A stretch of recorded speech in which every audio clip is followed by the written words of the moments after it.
विद्यार्थी मित्रांनो नमस्कार। इयत्ता 7वी इतिहासामधील 8वा धडा आदर्श राज्यकर्ता याचा आपण स्वाध्याय सोडवणार आहोत। सुरू करूया। पहिला प्रश्न आहे, पाठात शोधून लिहा। पाठामधून शोधून आपल्याला याचं उत्तर लिहायचं आहे। त्यातील पहिला उपप्रश्न आहे, शिवाजी महाराजांच्या आयुष्यातील जोखमीचे प्रसंग कोणते होते? आता शिवाजी महाराजांच्या आयुष्यामध्ये अनेक जोखमीचे प्रसंग होते, त्यातील पाठामध्ये उल्लेख करण्यात आलेले प्रसंग आपल्याला इथे शोधून लिहायचे आहेत। तर शिवाजी महाराजांच्या आयुष्यात पुढील जोखमीचे प्रसंग आले। पहिला आहे अफजल खान भेटीचा प्रसंग, यानंतर पन्हाळ्यातून सुटका करून घेतलेला प्रसंग, त्यानंतर शाहिस्ता खानावरील छापा आणि शेवटी आहे आग्र्यातून औरंगजेबाच्या तावडीतून स्वतःची करून घेतलेली सुटका। अशा पद्धतीने शिवरायांच्या आयुष्यात जे जोखमीचे प्रसंग आले, ज्यांचा पाठामध्ये उल्लेख आलेला आहे, ते आपण शोधून इथे लिहिलेले आहेत। दुसरा उपप्रश्न आहे, शिवाजी महाराजांच्या आग्रा सुटकेप्रसंगी जोखीम पत्करणारे कोण होते? तर शिवाजी महाराजांच्या आग्रा सुटकेप्रसंगी जोखीम पत्करणारे हिरोजी फर्जंद व मदारी मेहतर हे होते। तिसरा उपप्रश्न आहे, रोहिड खोऱ्याच्या देशमुखास शिवाजी महाराजांनी कोणती ताकीद दिली? रोहिड खोऱ्याचा जो देशमुख होता त्याला शिवाजी महाराजांनी ताकीद दिली होती, ती आपल्याला इथे लिहायची आहे।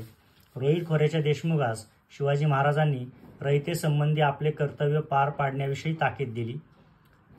रयतेची काळजी घेतली नाही तर मुघल सैन्य येईल, लोकांना कैद करेल आणि त्याचे पाप तुमच्या माथी बसेल, अशा प्रकारे रोहिड खोऱ्याच्या देशमुखास शिवाजी महाराजांनी समज दिली होती, ते आपण या ठिकाणी लिहिलेलं आहे। चौथा उपप्रश्न आहे, शिवाजी महाराजांची कोणती प्रेरणा भावी पिढ्यांना आदर्श राहील?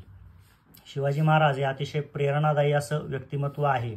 त्यांचं संपूर्ण आयुष्य म्हणजेच भावी पिढ्यांना प्रेरणा आहे।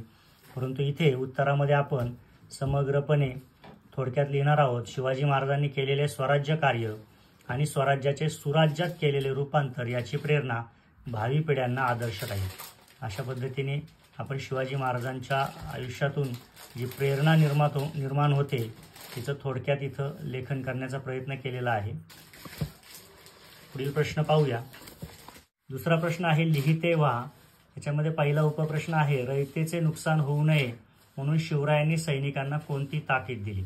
शिवरायांचे जे सैनिक होते त्यांना रयतेचे नुकसान होऊ नये म्हणून शिवरायांनी काही महत्त्वाच्या सूचना दिल्या होत्या, ताकीद दिली होती, ती कोणती ते आपल्याला इथे लिहायचं आहे। तर रयतेचे नुकसान होऊ नये म्हणून शिवरायांनी आपल्या सैनिकांना पुढील बाबतीत सक्त ताकीद दिली होती।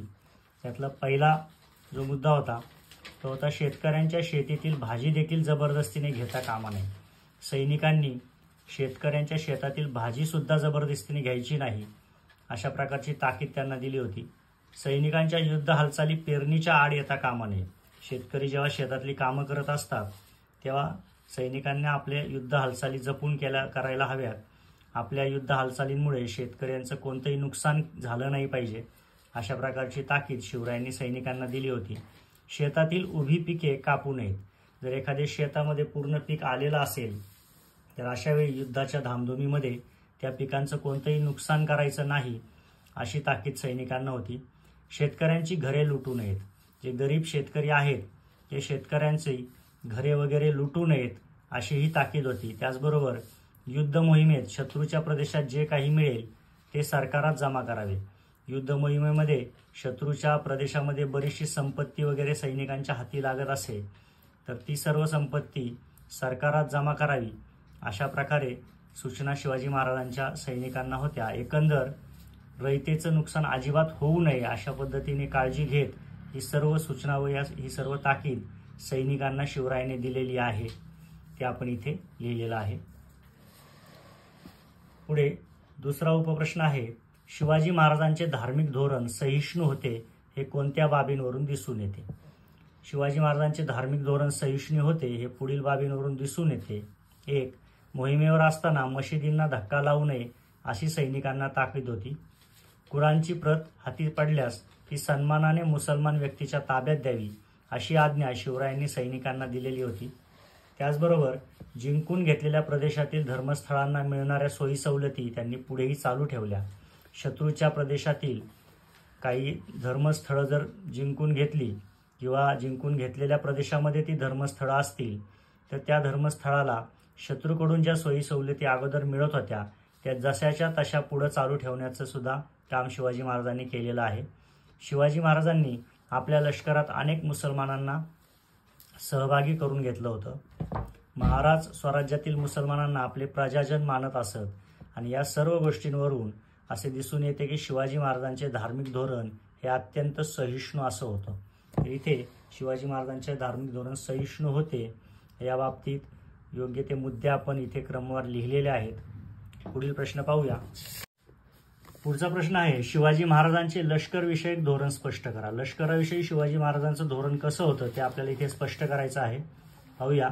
पहिला मुद्दा आहे, शिवरायांनी सैनिकांना जहागीर देण्याची पद्धत बंद करून वेतन रोख रकमेत व वेळच्या वेळी देण्याची व्यवस्था केली. शिवरायांच्या पूर्वी सर्व राजे आपल्या सैनिकांना व सेनापतींना जहागिरी देत असत आणि याच्यातून वतनदार पद्धत निर्माण होऊन ते सैनिक किंवा ते सेनापती त्या जहागिरीचे स्वतःला राजे समजत असत आणि यातून खूप वादविवाद होत असत, निष्कारण युद्ध होत असत. तर ते टाळण्यासाठी शिवरायांनी हा मोठा बदल केला की सैनिकांना अजिबात जहागीर द्यायची नाही, त्याऐवजी त्यांना वेतन रोख द्यायचं आणि तेही वेळच्या वेळी द्यायचं. दुसरा मुद्दा आहे, मोहिमेत पराक्रम गाजवणाऱ्या सैनिकांचा मान सन्मान केला. एखाद्या मोहिमेमध्ये जे सैनिक पराक्रम गाजवतात त्यांचा मान सन्मान केला जात असे. तिसरा आहे, लढाईत मृत्यू पावणाऱ्या सैनिकांच्या कुटुंबियाच्या उदरनिर्वाहाची आणि जखमी सैनिकांची काळजी घेतली. लढाईमध्ये आपले काही सैनिक मृत्युमुखी पडत असत तर अशा सैनिकांची जी कुटुंब आहेत त्यांची वाताहत होऊ नये यासाठी त्यांच्या उदरनिर्वाहाची काळजी घेतली जायची. त्याचप्रमाणे जर काही सैनिक जखमी झाले तर त्यांची सुद्धा पूर्णपणे काळजी घेतली जायची. शत्रूच्या कैदी सैनिकांना चांगली वागणूक दिली जात असे. शत्रूच्या सैन्यातील काही सैनिक हे कैदी म्हणून आपल्या सैनिकांना सापडलेले असत तर त्यांना सुद्धा चांगली वागणूक दिली जात असे. आणि पाचवा मुद्दा आहे, शिवरायांच्या लष्कराची शिस्त कडक होती. लष्कराची जी शिस्त होती ती अतिशय कडक होती. लष्कराचा जो प्रभाव आहे किंवा लष्कराचं जे शौर्य आहे ते बऱ्याचदा शिस्तीवर अवलंबून असतं आणि त्यामुळे शिवरायांनी आपल्या लष्कराची शिस्त अतिशय कडक ठेवली होती. पुढे प्रश्न तिसरा आहे, एका शब्दात लिहा. त्यातील पहिला उपप्रश्न आहे, स्वराज्याच्या आरमारातील महत्वाचा अधिकारी. आपलं जे स्वराज्याचं आरमार होतं त्यातील महत्वाचा अधिकारी दौलत खान हा होता, त्यामुळे याचं उत्तर येईल दौलत खान. दुसरा आहे, शिवाजी महाराजांवर काव्य रचणारा तमिळ कवी. तमिळ भाषेतील एक प्रसिद्ध कवी आहेत, त्यांनी शिवाजी महाराजांवर काव्य रचलं होतं, तर ते आहेत सुब्रमण्यम भारती.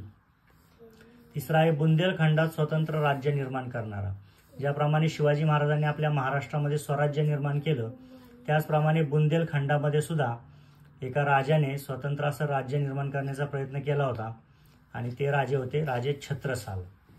पुढे पोवाड्याद्वारे शिवाजी महाराजांची महती सांगणारे. शिवाजी महाराजांवर सुंदर असा पोवाडा रचून त्यांची महती सांगणारे महात्मा ज्योतिराव फुले होते. अशा पद्धतीने एका शब्दात उत्तर आपण इथे लिहिलेली आहेत. या ठिकाणी आपला स्वाध्याय पूर्ण होत आहे. अशाच आणखी प्रश्नांचा सराव करा. धन्यवाद.